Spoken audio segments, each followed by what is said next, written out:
Hello friends, welcome to SSC coaching centre. दोस्तों, आज आपके लिए ट्रिग्नोमेट्री का एक ऐसा सवाल जिससे आप डरते हैं, और मुझे जहां तक जानकारी है ट्रिग्नोमेट्री से बहुत सारे बच्चे डरते हैं। पता नहीं हमें कभी सीखने को मिलेगा भी या नहीं, हम कभी सीख पाएंगे ट्रिग्नोमेट्री या नहीं।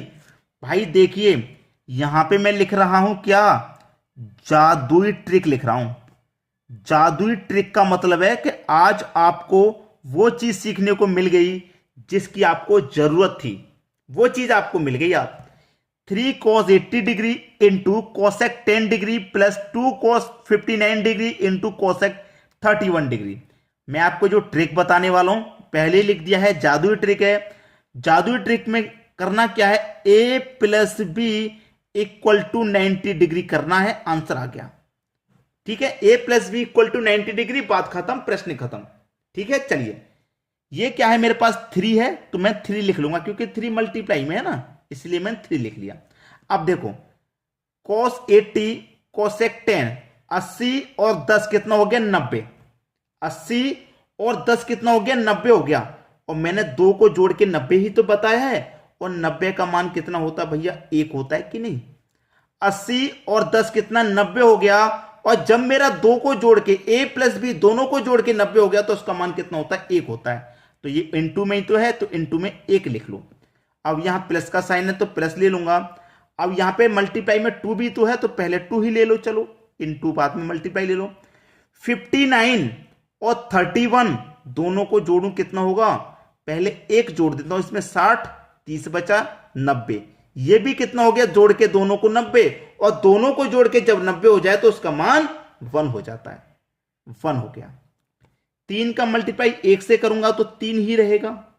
2 का मल्टीप्लाई 1 से करूंगा तो ये 2 ही रहेगा, और दोनों को फिर जोड़ देंगे प्लस है बीच में, तो 3 और 2 5, यानी कि आपका आंसर डी ऑप्शन हो गया। आज भी फिर कह रहा हूं, आज भी वही क्वेश्चन लेकर के आ रहा हूं जो जादुई ट्रिक से सॉल्व होंगे, और आपकी तलाश यहां पे आके खत्म हो जाएगी। एसएससी कोचिंग सेंटर आपकी तलाश है, आपको जिस चैनल की तलाश है एसएससी कोचिंग सेंटर की, आप तक पहुंच गया तो समझ लो आपका कल्याण हो गया। आपको बस चैनल को सब्सक्राइब कर लेना है, बाद की तैयारी तो आपकी बिल्कुल जादुई ट्रिक से होगी, खत्म हो जाएगी। आप भी चैनल को सब्सक्राइब करने के बाद बोलोगे आज हमारी तलाश खत्म होगी, आज हमें वो चैनल मिल गया जो हमारे लिए बेस्ट है। क्लियर है, चलिए अब देखते हैं अगला क्वेश्चन। अगला क्वेश्चन, सबसे पहली बात मेरी वही रहेगी, a plus B equal to 90 अगर हो गया, 2 को जोड़ के अगर 90 हो गया तो उसका मान 1 है। ठीक है। अब 43 और 47 को जोड़ो तो कितना हो जाएगा भैया, 90 हो जाएगा। दोनों को मैं जोड़ूंगा तो 90, और 90 अगर हो गया तो उसका मान 1 है, तो मैं 1 ले लूंगा। ठीक है, फिर प्लस का साइन। अब इनको जोड़ू मैं 19 और 71 को, दोनों को जोड़ूंगा, ये भी दोनों जोड़ के 90, 90 हो गया तो इसका मतलब इसका मान भी मेरा 1 हो गया, 1 ले लूंगा। बाद में कितना है, माइनस का 8। ठीक है, माइनस का 8। अब cos स्क्वायर 60, cos 60 का मान कितना होता है, cos 60 का मान होता है भाई 1/2, और इसका क्या दे रखा है, होल स्क्वायर दे रखा है, तो मैं होल स्क्वायर कर लिया।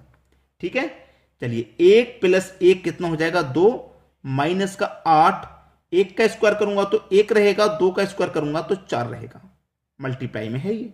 ठीक है, चलिए 4 से कटा दूंगा 8 को 2 बार में, तो 2 माइनस का 2 मल्टीप्लाई 1। ठीक है, खत्म हुआ क्वेश्चन।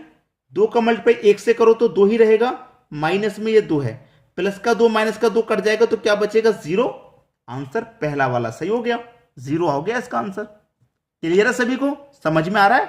अब देखेंगे अगला क्वेश्चन। अगला प्रश्न है, प्रश्न को स्टार्ट में जब करूंगा जब मैं आपको अपनी पहली बात याद दिला देता हूं। पहली बात मेरी क्या है कि a plus B equal to अगर 90 हो गया, ठीक है, a plus B equal to अगर 90 हो गया तो उसका मान 1 रखना है। ठीक है, अब चलिए ये क्या है, साइन 7 पूर्णांक 1/2, यानी कि 7.5 है। ये 7.5 हुआ, प्लस प्लस का साइन है, प्लस ले लिया। ये क्या है, 82 पूर्णांक 1/2, यानी कि 82.5, 82.5 है ये। ठीक है, 82.5। अब 7.5 और 82.5 दोनों को अगर मैं जोड़ूंगा तो कितना हो जाएगा भैया, 90 हो जाएगा। और दोनों को जोड़ के अगर 90 बन गया तो उसका मान क्या है, 1 है। उसका मान फिर 1 है। ठीक है, चलिए यहां तक सॉल्व हो गया। ये प्लस का साइन है, इसको ले लो। ये क्या है, 2 और ये क्या है 88, तो 2 और 88 कितना हो गया मिलके, ये भी 90 हो गया। और 90 जब हो गया तो इसका मान 1 है, तो इसका मान भी 1, तो 1 + 1 कितना हो गया, 2 हो गया भाई। ये बी ऑप्शन सही जवाब हो गया आपका। क्लियर है सभी को। चलिए अब देखेंगे अगला क्वेश्चन। अगला क्वेश्चन है, यदि cos theta cosec 23 degree equal to 1 हो तो थीटा बराबर क्या होगा। देखिएगा, अच्छा क्वेश्चन है। cos theta plus 23 equal to, समझा देता हूं, मेरी वही कंडीशन के a + b इक्वल टू अगर 90 डिग्री हो गया, 90 डिग्री हो गया तो उसका मान 1 होगा। ठीक है, यानी कि 2 को जोड़ के 90 डिग्री हो गया तो। ठीक है, इतना क्लियर है।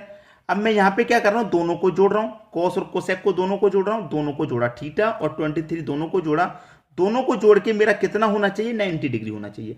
यही तो कह रहा हूं मैं कि भाई मेरा दोनों को जोड़ के 90 डिग्री होना चाहिए। ठीक है, और दोनों को जोड़ के मेरा इक्वल टू 1 दे रखा। इक्वल टू 1 कब आता है, जब 90 होता है मान। तो दोनों को जोड़ के मेरा कितना आ जाएगा, 90। ठीक है, थीटा का मान निकालना है, थीटा का मान पूछ रहा है। थीटा बराबर 90 प्लस का 23 बराबर के इधर आके माइनस का 23 हो जाएगा। तो थीटा का मान कितना हो गया, 90 में से 23 को माइनस कर दो, 67, यानी कि थीटा का मान मेरा कितना आ गया, 67 आ गया। डी ऑप्शन बिल्कुल सही जवाब। क्लियर है सभी को। चलिए अब देखते हैं अगला क्वेश्चन। अगला क्वेश्चन है cos 1 into cos 2 into cos 3, और ये कहां तक जा रहा है, cos 178 इंटू cos 179 तक जा रहा है। सभी वैल्यूज मेरी cos में है। आपको मैं बता दूं कि cos 90 डिग्री का मान कितना होता है, 0 होता है। ठीक है, cos 90 डिग्री का मान 0 और sin 90 डिग्री का मान 1 होता है। अब इसको याद कैसे रखा जाए, cos में बीच वाली वैल्यू जो होती है वो 0 होती है, इसलिए इसका मान 0, और sin में बीच वाली वैल्यू 1 वाली होती है, 1 की शेप में, इसलिए 1 होता है इसका मान। याद रखना मुश्किल है क्या। cos में o आता है जो कि 0 की तरह होता है, तो इसका मान 0 90 का। साइन में i आता है 1 के जैसे, तो इसका मान 90 का 1 हो जाता है। खत्म। कोई दिक्कत किसी को, कोई दिक्कत नहीं होगी। अब यहां पे सभी वैल्यूज मेरी cos में है, सभी वैल्यू मेरी cos में है, सभी को जोड़ूंगा। जैसे कि मेरा 1 है, 89 जोड़ूंगा तो 90, फिर उसका मान 0। सभी को ऐसे में जोड़ूंगा तो सभी का मान मेरा क्या हो जाएगा, 0 ही हो जाएगा। पहला ऑप्शन मेरा सही हो गया, 0 मिलेगा मुझे। क्लियर है। चलिए अब देखते हैं अगला क्वेश्चन। अगला क्वेश्चन है tan 1 into tan 2 into tan 3, और ये कहां तक जा रहा है, हम tan 89 तक जा रहे हैं।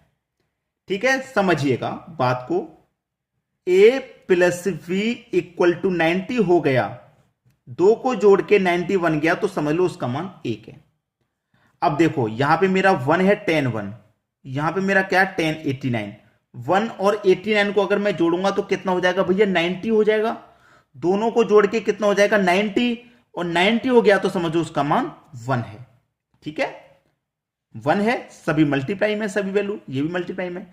यहां से मैं tan 2 लूंगा, और फिर यहां पे tan 89 से पहले tan 88 होगा यहां पे, तो 2 और 88 कितना हो जाएगा, ये भी 90 हो जाएगा, तो इसका मान, इसका भी 1 हो गया, फिर इसका भी 1 हो गया कि नहीं। ऐसे ही मिलाते मिलाते मैं कहां पे मिलूंगा, मैं मिलूंगा tan 44 और tan 46 पे मिलूंगा, और बीच में क्या आ जाएगा मेरा 45, यानी कि tan 44 और tan 46 को मिलाऊंगा तो 90 हो जाएगा, इसका मान भी 1 हो जाएगा। लेकिन बीच में 45 बचेगा मेरा, बीच में क्या बचेगा मेरा, 45 बचेगा, और tan 45 का मान तो ऑलरेडी 1 होता ही है। tan 45 का मान ऑलरेडी पहले से ही 1 होता है, तो यहां पे 1 का मल्टीप्लाई कर दो, पहले से होता है तो। अब 1 का मल्टीप्लाई कितनी बार भी कर लो, एक ही आंसर आना है, तो आपका हो गया बी ऑप्शन सही। क्लियर सभी को। तो आज आपकी तलाश खत्म हो गई, फिर से वही बात बोलूंगा, लेकिन फिर से एक बात भाई आपको भी जिम्मेदारी से समझना है कि कोई चीज आपको जब सीखने को मिली है तो उसे आगे बढ़ा दो, दूसरों को भी सिखाइए। उसके लिए आपको क्या करना होगा, वीडियो को शेयर करना होगा। ठीक है, तो शेयर का बटन जितना हो सके उतना दबा दीजिए। अपने दोस्तों तक, आपके साथ, आपके परिवार में जो तैयारी कर रहे हैं, जो पढ़ाई कर रहे हैं, ट्रिग्नोमेट्री से डरते हैं और इस टाइप के क्वेश्चन अगर उनके पास पहुंच गए तो चुटकियों में सॉल्व कर देंगे, बस खत्म हो गया। आज के वीडियो में इतना ही, अब मिलेंगे नेक्स्ट वीडियो में। वीडियो के लिए आपका बहुत बहुत धन्यवाद। लाइक, कमेंट, शेयर खूब कीजिए। ठीक है दोस्तों, धन्यवाद।